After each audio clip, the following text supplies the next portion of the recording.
السلام علیکم ورحمۃ اللہ وبرکاتہ۔ دوستو، آپ سن رہے ہیں راشد رضا وائز سیرت النبی صلی اللہ علیہ وسلم باب نمبر 54 لے کر حاضر ہوئے ہیں۔ غزوہ بدر جمادی الاولیٰ جمادی الآخر میں قریش مکہ کا قافلہ تجارت کی غرض سے مکہ سے شام کے لیے جا رہا تھا۔ جب اس کی خبر رسول اکرم صلی اللہ علیہ وسلم کو ملی تو اس کے تعاقب میں آپ نے 150 یا 200 مہاجرین صحابہ رضی اللہ عنہم کو ہمراہ لے کر چل پڑے۔ لیکن جب آپ صلی اللہ علیہ وسلم ذوالعشیرہ تک پہنچے تو معلوم ہوا کہ مکہ کا قافلہ کئی دن پہلے جا چکا ہے۔ اس کے بعد آپ مدینہ واپس چلے آئے۔ پھر جب یہ قافلہ شام سے واپس مکہ کو جا رہا تھا تو رسول اللہ نے طلحہ بن عبید اللہ اور سعید بن زید رضی اللہ عنہما کو اس کا پتہ لگانے کے لیے بھیجا۔ یہ دونوں حضرات مقام حرا تک گئے اور وہیں پر مکہ کے قافلے کا انتظار کرنے لگے۔ جب مکہ کے قافلے کو لے کر ابو سفیان گزرا تو بہت تیزی سے آ کر دونوں صحابی رسول نے اللہ کے رسول کو اس کی خبر دی۔ مکہ کے قافلے کے ساتھ صرف 40 آدمی تھے اور کافی دولت تھی۔ اس کے پاس 1000 اونٹ تھے جس پر کم سے کم 50,000 دینار کی ملکیت کا سامان تھا۔ رسول اللہ نے اہل مدینہ کے لیے عمدہ موقع ہاتھ سے نہ جانے دینے کا خیال کرتے ہوئے مسلمانوں کے اندر اعلان فرمایا کہ یہ قریش کا قافلہ مال و دولت لیے چلا آ رہا ہے، اس کے لیے نکل پڑو، ہو سکتا ہے اللہ تعالیٰ بطور غنیمت تمہارے حوالے کر دے۔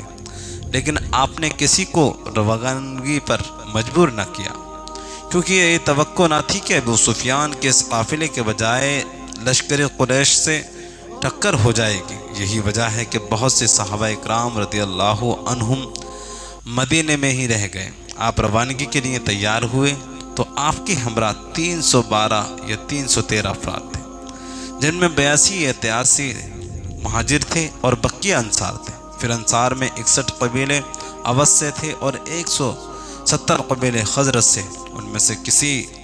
ان میں سے کم سن بچے بھی جنگ کی اجازت لے کر شریک تھے۔ اس اسلامی لشکر کے بے سر و سامانی کا یہ حال تھا کہ ان کے پاس صرف 2 گھوڑے تھے، ایک پر حضرت زبیر بن عوام رضی اللہ عنہ اور دوسرے پر حضرت مقداد بن اسود کندی رضی اللہ عنہ سوار تھے۔ 6 ذریں تھی اور 8 شمشیریں تھیں اور 70 اونٹ تھے۔ ہر اونٹ پر 2 یا 3 آدمی باری باری سے سوار ہوتے تھے۔ ایک اونٹ پر رسول اللہ، حضرت علی اور حضرت مرشد بن ابی مرشد غنوی رضی اللہ عنہم باری باری سے سوار ہوتے تھے۔ آپ صلی اللہ علیہ وسلم نے مدینے میں پہل ابن ام مکتوم رضی اللہ عنہ کو اپنے قائم مقام بنایا۔ لیکن جب آپ اسلامی لشکر لے کر مقام روحا تک پہنچے تو حضرت ابو لبابہ بن عبد المنظر رضی اللہ عنہ کو یہ مدینے کا منتظم بنا کر بھیج دیا۔ اسلامی لشکر میں ایک جیش مہاجر کا بنایا گیا اور اس کا علم علی بن ابی طالب رضی اللہ عنہ کو دیا گیا، جبکہ دوسرا جیش انصار کا بنایا گیا جس کا علم حضرت سعد بن معاذ رضی اللہ عنہ کو دیا گیا، اور جنرل کمان کا پرچم جس کا رنگ سفید حضرت مصعب بن عمیر رضی اللہ عنہ کو عطا کیا گیا۔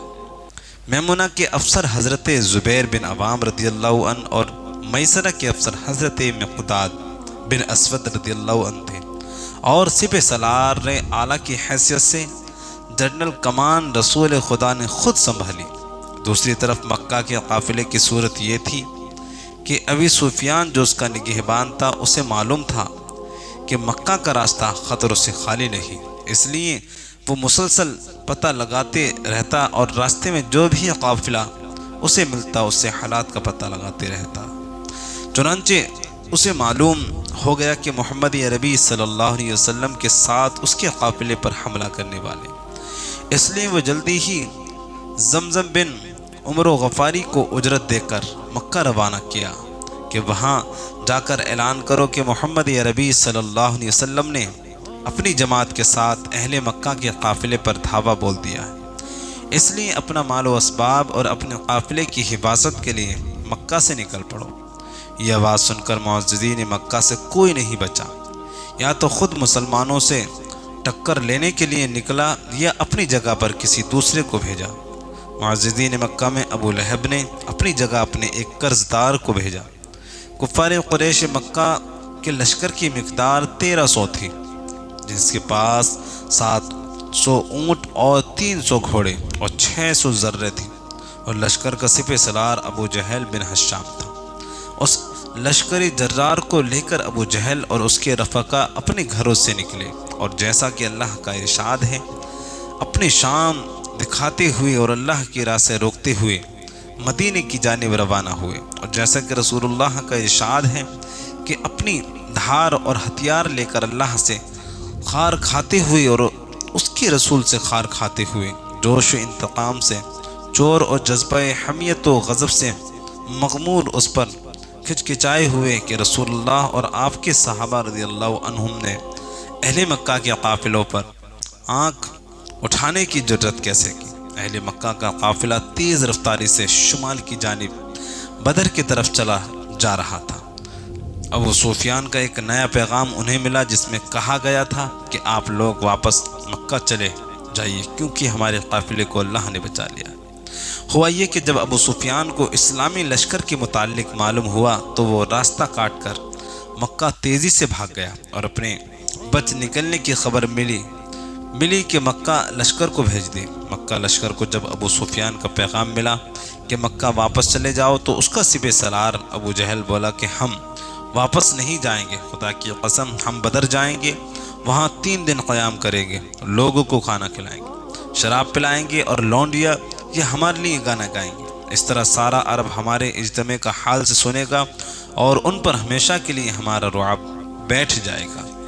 لیکن ابو جہل کو احدث بن شریک نے یہی مشورہ دیا کہ واپس چلے جا، لیکن اس کی بات اہل مکہ نے نہ مانی، جس سے وہ بنو زہرہ کے لوگوں جن کی مقدار 300 تھی لیکن لے کر مکہ واپس چلا گیا، کیونکہ اغندز بنو زہرہ کا حلیف اور اس کے لشکر میں اس کا سردار بنو ہاشم نے بھی واپس ہونا چاہا، لیکن ابو جہل نے واپس نہ ہونے دیا۔ ابو جہل اپنے لشکر کے ساتھ اپنا سفر جاری رکھا، اور اب اس کی مقدار 1000 تھی، اور اس کا رخ بدر تھا۔ مکہ لشکر نے بدر کے قریب پہنچ کر ایک ٹھیلے کے پیچھے پڑاؤ ڈالا، اور یہ ٹیلا وادی بدر کے حدود پر جنوبی دھانے کے پاس واقع تھا۔ ادھر آپ صلی اللہ علیہ وسلم اپنے لشکر کے ساتھ راستے ہی میں تھے کہ آپ کو مدینے کے ذرائع اطلاعات نے ابو جہل کی مکی لشکر اور اس کے بدر میں پڑاؤ ڈالنے کے متعلق خبر دی۔ آپ صلی اللہ علیہ وسلم کو یہ بھی معلوم ہوا کہ ابو جہل، عتبہ، شیبہ، ولید، غلا، عبیدہ، عاصی، حارث، طعیمہ، زمع، عقیل، ابو البختری، مسعود، بینان، نوفل، صائب اور رفاقہ وغیرہ تمام بڑے بڑے سردار قریش اس لشکر میں موجود ہیں۔ آپ صلی اللہ علیہ وسلم حالات اور اطلاعات کا گہرائی سے جائزہ لینے کے بعد اس نتیجے پر پہنچے کہ اب ایک خون ریز ٹکراؤ کا وقت آ گیا ہے۔ اگر اسلامی لشکر اپنا قدم پیچھے ہٹاتا ہے تو لشکر کفار کے حوصلے بلند ہوں گے، اور اس کا اسلامی دعوت و تبلیغ پر بہت برا اثر پڑے گا، اور دشمنوں کو سیاسی بالادستی قائم ہو جائے گی۔ لہٰذا حالات کے پیش نظر رسول خدا نور مجسم نے ایک اعلیٰ فوجی مجلس شورا منعقد کی، جس میں صورتحال کا تذکرہ فرمایا، اور کمانڈروں اور عام فوجیوں سے فرمایا کہ مکہ نے اپنے جگر گوشوں کو تمہاری طرف بھیج دیا ہے، ان کے مقابلے کے متعلق تمہاری کیا رائے ہے؟ قائدین لشکر میں سے حضرت ابو بکر رضی اللہ عنہ اٹھے اور نہایت عمدہ بات کہی۔ پھر حضرت عمر فاروق رضی اللہ عنہ اٹھے، انہوں نے بھی بہت اچھی بات کہی۔ پھر حضرت مقداد رضی اللہ عنہ اٹھے اور عرض کیا، اللہ کے رسول، اس موقع پر ہم وہ بات نہیں کہیں گے جو بنو اسرائیل نے موسیٰ علیہ السلام سے کہی تھی، کہ جس کا ترجمہ ہے سورہ مائدہ میں، اور تم اور تمہارا رب جاؤ لڑو، ہم یہی بیٹھے ہیں، بلکہ ہم تو آپ کے آگے سے، پیچھے سے، دائیں سے، بائیں سے، غرض ہر جانب سے لڑیں گے۔ صحیح بخاری شریف میں ابن مسعود رضی اللہ عنہ کہتے ہیں کہ حضرت مقداد بن عمر رضی اللہ عنہ کا واقعہ ہم نے ایسے دیکھا تھا کہ مجھ کو یہ فوراً آرزو تھی کہ دنیا میں کوئی چیز مجھ کو نہ ملے لیکن یہ مرتبہ حاصل ہو جائے۔ جس وقت مقداد رضی اللہ عنہ رسول خدا کی خدمت میں حاضر ہوئے، اس وقت حضور انور کی کفار کے واسطے بد دعا فرما رہے تھے۔ حضرت مقداد رضی اللہ عنہ نے عرض کیا، یا رسول اللہ، ہم ان لوگوں میں سے نہیں جنہوں نے موسیٰ علیہ السلام سے کہہ دیا تھا کہ ہم یہیں بیٹھے ہیں، تم اور تمہارا رب جا کر جہاد کرو، بلکہ ہم لوگ تو آپ کے آگے پیچھے دائیں بائیں ہر طرف سے لڑنے کو تیار ہیں۔ جس وقت حضرت مقداد رضی اللہ عنہ نے یہ عرض کیا، اس وقت پیغمبر اسلام کا مبارک چہرہ روشن ہو گیا تھا اور آپ کو انتہائی مسرت ہوئی تھی۔ رسول اللہ نے ان کے حق میں دعا فرمائی۔ یہ تینوں کمانڈر مہاجرین سے تھے اور رسول اللہ صلی اللہ علیہ وسلم انصار کی رائے معلوم کرنا چاہتے تھے، کیونکہ بیعت عقبہ ثانیہ کے روز سے ان پر لازم نہ تھا کہ مدینے سے باہر نکل کر جنگ کریں گے۔ اس لیے آپ نے پھر ارشاد فرمایا، لوگوں مشورہ دو۔ مقصود نے انصار تھے اور اس بات کو انصار کے کمانڈر سعد بن معاذ رضی اللہ عنہ نے بھانپ لیا۔ چنانچہ انہوں نے کہا، اللہ کے رسول، معلوم ہوتا ہے کہ آپ کا اشارہ ہماری طرف ہے۔ آپ نے کہا، ہاں۔ حضرت سعد بن معاذ رضی اللہ عنہ نے کہا کہ اللہ کے رسول، ہم آپ پر ایمان لائے، آپ کو خدا کا رسول یقین کرتے ہیں۔ یہ کیسے ہو سکتا ہے کہ خدا کا رسول کفار کے مقابلے کو جائے اور ہم گھروں میں بیٹھے رہیں؟ یہ کفار تو ہم جیسے آدمی ہیں، ان سے ہم کیا ڈریں؟ اگر آپ ہم کو حکم دیں گے سمندر میں کود پڑو تو ہم بلا طریق آپ صلی اللہ علیہ وسلم کے حکم کی تعمیل کریں گے۔ ہم جنگ میں پامرد اور لڑنے میں جواں مرد ہیں۔ ممکن ہے اللہ آپ کو ہمارا وہ جوہر دکھلائے جس سے آپ کی آنکھیں ٹھنڈی ہو جائیں۔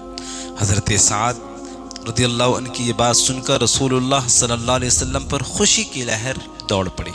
اس کے بعد آپ اپنے لشکر کے ساتھ حنان نامی پہاڑ نما دوئے کو دائیں ہاتھ چھوڑتے ہوئے جب بدر کے مقام پر پہنچے تو دیکھا کہ لشکری کفار پہلے سے قطعی زمین پر قابض ہے، اس لیے اسلامی لشکر کو ریتیلی جگہ پر ٹھہرنا پڑا، مگر بدر کے چشموں پر مسلمانوں کا قبضہ ہو گیا۔ اللہ پاک نے اسی رات ایک بارش نازل فرمائی جو مشرکوں پر موسلدھار برسی اور ان کی پیش قدمی میں رکاوٹ بن گئی، لیکن مسلمانوں پر پھوار بن کر برسی اور انہیں پاک کر دیا، ان کی بزرگی دور کر دی، بزدلی دور کر دی اور زمین کو ہموار کر دیا اور ریت میں سختی آ گئی، جس کی وجہ سے قدم ٹکنے کے لائق ہو گئے۔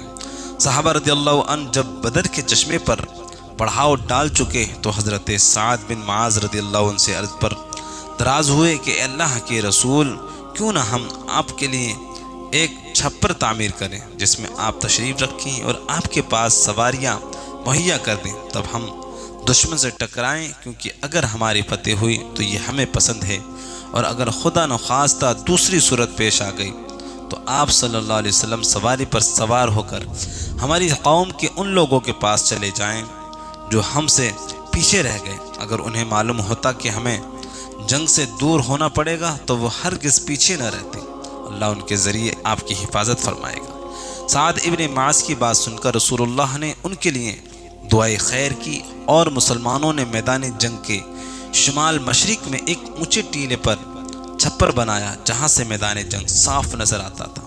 پھر آپ کی اس مرکزی قیادت کی نگرانی کے لیے حضرت سعد بن معاذ رضی اللہ عنہ کی کمان میں انصاری نوجوانوں کا ایک دستہ منتخب کر دیا گیا۔ اس کے بعد رسول اللہ نے اسلامی لشکر کی ترتیب فرمائی اور رات ہی کے وقت میدان جنگ میں تشریف لے گئے۔ وہاں پر آپ صلی اللہ علیہ وسلم اپنے دستے مبارک سے اشارہ فرماتے جا رہے تھے کہ یہ جگہ کل فلاں کی قتل گاہ ہے، انشاءاللہ یہ جگہ کل فلاں کے قتل کی گاہ ہے، انشاءاللہ یہ جگہ کل ابو جہل کی قتل گاہ ہے۔ انشاءاللہ آپ نے وہی ایک درخت کی جڑ کے پاس رات گزاری اور اللہ سے دعا کرتے رہے۔ یہ رات 17 رمضان بروز جمعہ 2 کی رات تھی۔ دوسری طرف لشکر کفار جب بدر میں اترا تو انہوں نے اسلامی لشکر کا اندازہ لگانے کے لیے عمیر بن وہب جمحی کو بھیجا۔ اس نے قریش سے آ کر بتایا کہ اسلامی لشکر کی مقدار قریب 300 ہے، لیکن یہ ایسے لوگ ہیں جن کا اوڑھنا بچھونا ان کی تلواریں ہیں۔ خدا کی قسم میں سمجھتا ہوں ان کا کوئی بھی آدمی تمہارے آدمی کو قتل کیے بغیر قتل نہ ہوگا، اس لیے ذرا اچھی طرح سوچ لو پھر جنگ کرو۔ ادھر ابو جہل